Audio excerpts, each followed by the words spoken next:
इथे येण्यापूर्वीच घरी कोणाशी बोलत होतो की काही काही शिवसैनिक असे आहेत की जे आपल्यापेक्षा वयाने मोठे कधी लक्षातच येत नाहीत. तसंच अनिलच्या बाबतीत आहे. अनिलला मी भेटलो तेव्हापासून अरे तुरे करतो आणि मग एक दिवस लक्षात आलं की अनिल माझ्यापेक्षा मोठा आहे. तरी सुद्धा अरे तुरेमध्ये जो काही जिव्हाळा आहे तो जिव्हाळा वेगळा आहे. अनिल, तू ही सूत्र हाती घेतल्यानंतर पहिलं शिबिर आहे. हा नाही, तू कार्य पद्धत आधी आता ही सुरुवात सुधीर भाऊंपासून झाली. त्याच्यानंतरचा इतिहास सगळा तुम्हाला माहिती आहे. आणि 50 वर्षाची वाटचाल त्या मला वाटतं आता जे प्रकाशित आपण अंक केला त्याच्यात आलेली आहे. दिवाकरजी, तुम्ही सुद्धा मार्गदर्शन केलेले आहे. केतकर साहेब, तुम्हाला खास धन्यवाद देतो. आणि एक गोष्ट लक्षात आली असेल की शिवसेनेवरती जो नेहमी एक आरोप केला जातो की शिवसेनेमध्ये हुकुमशाही आहे, शिवसेनेमध्ये लोकशाही नाही आहे, तसं पाहिलं तर केतकर साहेब हे आपल्या विचाराचे आत्ता जरी असले तरी सुरुवातीपासून टीकाकार मी म्हणत नाही, कारण टीकाकार म्हटल्यानंतर माझे आजोबा जे सांगायचे की टीका करताना सुद्धा ती अशी असली पाहिजे की ज्याच्यावरती टीका करतोय त्याला नेमकं कळलं पाहिजे की माझं काय चुकतंय. नुसतं ओरबाडणं ह्याला टीका नाही म्हणत. आता सध्या जे काय चालू आहे ते ओरबाडणं सुरू आहे. आणि मग स्थानिक लोकाधिकार समितीची स्थापना का झाली, कशी झाली, का करावी लागली, हे मी पुन्हा त्याचं काही सांगत नाही. थोडा माझ्यासमोर प्रश्न असा पडला की एवढे सगळेजण बोलल्यानंतर मी काय बोलायचं, माझ्यासाठी बोलायला काही विषय शिल्लक राहिलेत का. बऱ्याचदा असंही होतं की क्रिकेटच्या संघामधले सगळेजण सेंचुरी, डबल सेंचुरी मारून जातात आणि मग नंतर शेवटी मनिंदर सिंग खेळायला येतो. तशी माझी अवस्था झालेली आहे. पहिल्या प्रथम मी तुम्हाला सगळ्यांना धन्यवाद देतो. आणि इकडे बरेचसे जुने चेहरे सुद्धा आहेत जे आता सेवानिवृत्त झालेत. कदाचित त्यांना शिवसेनेमुळे नोकरी मिळाली असेल, नसेल, पण त्या तरुण वयापासून त्यांनी हातात धरलेला हा भगवा झेंडा सेवानिवृत्तीनंतर सुद्धा सोडला नाही. त्याच्याबद्दल मी तुम्हाला धन्यवाद देतो. आणि यालाच निष्ठा म्हणतात. असं काही नाही की गेल्या 56-57 वर्षामध्ये शिवसेनेने वादळं नाही पाहिली. उलट काही काही वादळं तर शिवसेनेने अंगावरती घेतलेली आहेत. काही वृक्ष उन्मळून पडले. आता सुद्धा शिवसेनेला मुळासकट उखडून टाकण्याची काही जणांना एक फरफरी आलेली आहे. त्यांच्या लक्षात आलेलं नाहीये की शिवसेनेची मुळं ही एवढ्या खोलवर गेलेली आहेत की ती जर का उपटायला गेला तर तुम्ही तुमच्या सगळ्या कुळांसकट उपटले जाल, तेव्हा त्या भानगडीत पडू नका. साहजिकच आहे, निवडणुका तोंडावर आलेल्या आहेत आणि काही एक रूढी असतात, परंपरा असतात, राजकारणात असतात, त्या मोडून टाकण्याचा एक प्रघात पडलाय. आणि तो प्रघात जर का तुमच्या लक्षात आला असेल किंवा नसेल, तो पहिला म्हणजे भारतरत्न. बरोबर ना केतकर साहेब? भारतरत्न किती द्यायची, कोणाला द्यायची, कधी द्यायची, ह्याचं एक आतापर्यंत एक काहीतरी सूत्र होतं. आता त्यांना म्हणजे जसं आले देवाच्या मनात तिथे कोणाचे काही चालेना, तसं आले मोदीजींच्या मना कोणालाही काही देत आहेत. मी असं नाही म्हणत की ज्यांना ज्यांना भारतरत्न दिलेत त्यांचं काही चुकीचं केलंय, पण जेव्हा ती लोक होती, त्या व्यक्ती जेव्हा हयात होत्या, तेव्हा तुम्ही पराकोटीचा विरोध त्यांना केला होता. अगदी कर्पुरी ठाकूरांचं उदाहरण सुद्धा मी काल परवाकडे सभेत सांगितलं. साधारणतः 78-79 साली कर्पुरी ठाकूरांचं मंत्रिमंडळ हे बिहारमध्ये होतं आणि त्या काळामध्ये मंडल आयोग नव्हता. मंडल आयोग नंतर आला. पण कर्पुरी ठाकूर ही पहिली व्यक्ती ज्यांनी सरकारी सेवेमध्ये, हे तुम्हाला का सांगतो कारण सरकारी सेवा आणि इतर सेवा या तुमच्याशी संबंधित आहेत, पहिल्यांदा 26% आरक्षण आणलं मागासवर्गीय किंवा वंचित यांच्यासाठी. तेव्हाचे जे दिवस जर आठवले, जर काढून पाहिले, तर त्यांना विरोध करणारे होते हे जनसंघ. जनसंघाने विरोध केला होता, अगदी रस्त्यावरती उतरून विरोध केला होता. काय काय घोषणा दिल्या होत्या त्या सुद्धा नमूद केलेल्या आहेत. म्हणजे तेव्हा त्यांनी जे काय काम केलं ते तुमच्या लक्षात नाही आलं. तुम्ही तेव्हा त्यांना शिव्या दिल्या. आज 79 सालानंतर 24 साली तुम्हाला मतं पाहिजे त्या बिहारमध्ये, म्हणून तुम्ही कर्पूरी ठाकूरांना भारतरत्न देताय. ठीक आहे, उशिरा का होईना लोकांचं मोठेपण तुम्हाला कळते. तसंच तुम्ही स्वामीनाथनना भारतरत्न दिलं.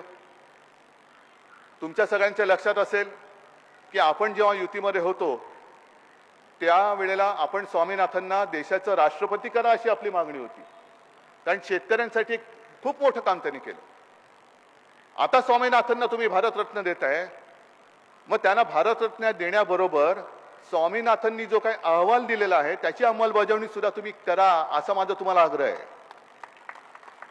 नाहीतर कशासाठी केलं? हरित क्रांतीचे जनक म्हणजे काय केलं नेमकं? त्यांनी झाडं लावली. हरित क्रांती म्हणजे नुसतं वृक्षारोपण करणं नाहीये. हरित क्रांती म्हणजे नुसतं लॉनला पाणी घालणं नाहीये. तर जो खरा हरित क्रांती करणारा आपला शेतकरी आहे, त्या शेतकऱ्याला जगवणं, झाड जगवणं हे वेगळं, पण झाड जगवणाऱ्याला जगवणं हे काम त्या स्वामीनाथननी करायला सांगितलं होतं. ते न करता तुम्ही त्यांना भारतरत्न देतात, हा पोकळपणा आहे. हा पोकळपणा सगळ्यांच्या लक्षात येतोय. येत्या काही दिवसामध्ये आणखीन काही भारतरत्न ते जाहीर करतील. ठीक आहे, त्यांना जर का असं वाटत असेल की आपण निवडणुकीच्या तोंडावरती कोणाकोणाला काही सन्मान केले म्हणजे तो प्रदेशच्या प्रदेश आपल्या मागे येईल, एवढा सोपा आता काळ राहिलेला नाहीये. खास करून मी तुम्हाला सांगतोय, कारण नाही म्हटलं तरी लोकाधिकार समिती म्हणजे एक वेगळा वर्ग आहे. एक सुशिक्षित आहे, तुमचं उठणं बसणं एका वेगळ्या वर्गामध्ये होत असतं. काही वेळेला माझ्या असं लक्षात येतं की जो साधा शेतकरी किंवा गावकरी जे बोलतो त्याला जे काय कळले ते आपल्या शहरी भागात सुशिक्षित लोकांना अजून कळले की नाही, हा एक प्रश्न पडलेला आहे. म्हणजे आता सुद्धा माझ्या फोनमध्ये एक दोन फोन असे कोणी कोणी मला रेकॉर्ड पाठवलेले आहेत. एकतर भाजपाकडे अनेक म्हणजे करोडो रुपये आहेत. आजच पेपरमध्ये बातमी आली की आता 24 सालामध्ये 23-24 मध्ये सगळ्यात जास्त निवडणूक रोखे 1300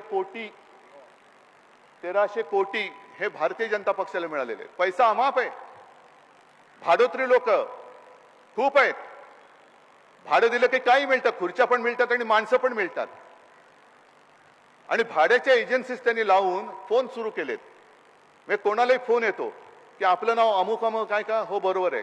मग तुम्ही इकडे राहता का? हो बरोबर आहे. मग तुम्ही भाजप मोदी सरकारला तुम्ही मत देणार का? मग ते शेतकरी किंवा ते गरीब लोक विचारतायत की पहिलं मला सांगा की मोदी सरकार आहे की भारत सरकार आहे?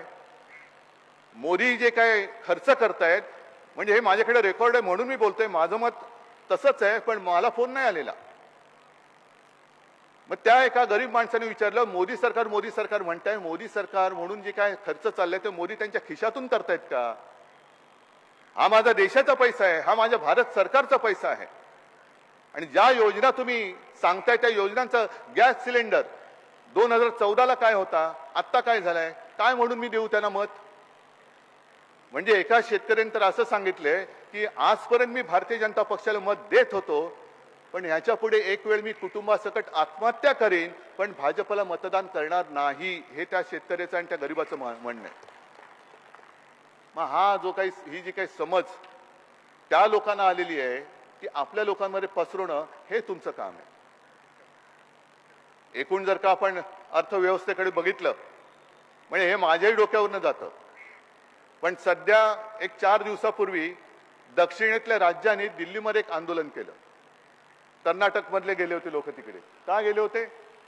कारण त्यांचं म्हणणं असं होतं की आम्ही राज्य म्हणून जो केंद्र सरकारला पैसे देतो, जे पैसे देतो, समजा 1 रुपया दिला तर त्या 1 रुपयात आम्हाला किती मिळतं?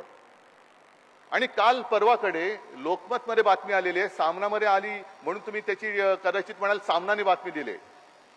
सामना तर नेहमी चांगल्या आणि खऱ्या बातम्याच देतं, पण लोकमत मध्ये बातमी आहे, त्याने आग्रह लेखलेला आहे की महाराष्ट्र राज्य म्हणजे मुंबईसह महाराष्ट्र जेव्हा केंद्राला 1 रुपया देतं कर म्हणून, इतर कर ते वेगळे, पण बाकीचे ह्या करातनं जे काही जातं त्यातनं परत किती पैसे मिळतात तुम्हाला कल्पना आहे?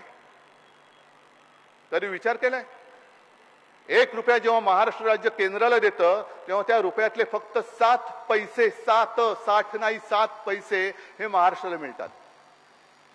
मग बाकीचे पैसे जातात कुठे? कोणाच्या बोडक्यावर घालतात? कसल्या रेवड्या उडवता तुम्ही? प्रधानमंत्री जनधन योजना, ही योजना, ती योजना, तिकडे माझ्या महाराष्ट्राच्या कष्टाचा पैसा तुम्ही तो तिकडे उधळता आहात. महाराष्ट्र आहे म्हणून तुमचं सरकार तिकडे टिमक्या ज्या वाजवत आहेत ती मोदी गॅरंटी आहे, ती मोदी गॅरंटीमध्ये बराचसा मोठा हिस्सा हा माझ्या महाराष्ट्राच्या कष्टाच्या पैशाचा आहे, हे लक्षात मोदींनी घ्यायला पाहिजे. अनेक योजना तुम्ही राबवता, मग महाराष्ट्राला काय देताय? द्या ना आम्हाला. आता आमचं म्हणणं सुद्धा असंच आहे की जो 1 रुपया आम्ही केंद्र सरकारला देतो, एक राष्ट्रीय कर्तव्य म्हणून आम्ही देतो, आता आम्हाला किमान त्यातला 50% वाटा हा महाराष्ट्राला मिळालाच पाहिजे, ही आमची आग्रही मागणी असणार आहे. कारण महाराष्ट्र तुम्ही ओरबाडता आहात, महाराष्ट्र लुटता आहात. तुम्ही सगळेजण सांगा की पूर्वी तुम्ही नोकऱ्यांसाठी आंदोलन आपण करत होतो, आता आंदोलन करण्यासाठी किती ऑफिसेस मुंबईत राहिलेत, किती कार्यालय मुंबईत राहिलेत? अरविंद, तुम्ही तो विषय मांडला असाल की कॉन्ट्रॅक्ट लेबर ह्याचीच आता म्हणजे सगळं भाड्याने चाललेलं आहे. स्थानिक लोकाधिकारांनी मोर्चा काढायचं ठरवलं की इकडे भरती आहे, आम्हाला नोकऱ्या मिळाल्याच पाहिजेत. किती ठिकाणी नोकऱ्या उपलब्ध आहेत ते मला सांगा, मग आपण तिकडे मोर्चा लावूया. एअर इंडियाची आठवण सुद्धा तुम्ही सांगितलं असेल, त्या नंदाच्या कानफटात मारल्यावर कसं मराठी माणसाला दार उघडलेलं. आता एअर इंडियाचं ऑफिस सुद्धा ते घेऊन गेले. म्हणजे मुंबईला पूर्ण खच्ची करून टाकायचं, महाराष्ट्राला पूर्ण लुळपांगड करायचं. आणि त्या पलीकडे महाराष्ट्र जो काय त्याचा कर तिकडे भरतोय तो सुद्धा तुम्ही देत नाही आहात.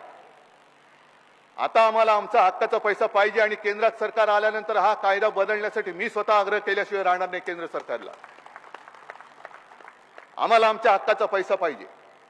आम्ही हक्क मागतो, भीक नाही मागत आहोत. दरवेळेला असे काही प्रश्न आल्यानंतर तुम्ही मग सांगता की नेहरूनी काय केलं, नेहरूनी काय केलं, काय केलं नेहरूनी. नेहरू जाऊन आज 60 वर्ष झाली, बरोबर ना? नेहरूंना जाऊन 60 वर्ष झाली आणि नेहरू किती काळ पंतप्रधान होते? 16 वर्ष. मग नेहरू 16 वर्ष होते 60 वर्षापूर्वी. त्याच्या नंतरचा काळ जर का तुम्ही घेतलात तर जनता पक्ष, व्हीपी सिंग, त्याच्यानंतर 6 वर्ष अटलजी, आता 10 वर्ष मोदी. म्हणजे नेहरूंपेक्षा जास्त काळ भारतीय जनता पक्षाने हा सत्तेमध्ये भोगलेला आहे. त्याचा आढावा कोण घेणार? नेहरूने क्या किया? मी काय नेहरूंचा प्रशंसक नाहीये, मी काय नेहरूंची बाजू घेतो अशातला भाग नाही. पण तुम्ही 60 वर्षापूर्वीचं जर का सगळं काढून नेहरूनी काय काय केलं हे सांगणार असाल तर नेहरूनी उपभोगलेला जो काळ आहे 16 वर्ष, त्याच्यापेक्षा जास्त मोदीजी तुम्ही आता 16 पैकी 10 वर्ष तर तुम्हीच भोगलेली आहात. 6 वर्ष अटलजीने भोगलेली आहेत. जनता पक्षाच्या काळामध्ये जनसंघ त्याच्यामध्ये होता, व्हीपी सिंगच्या काळामध्ये सुद्धा तुमचा पाठिंबा त्यांना होता. मग एवढं सगळं काढल्यानंतर तुमची कारकीर्द ही नेहरूंपेक्षा मोठी आहे. मग तुमच्या कारकिर्दीत तुम्ही काय केलं?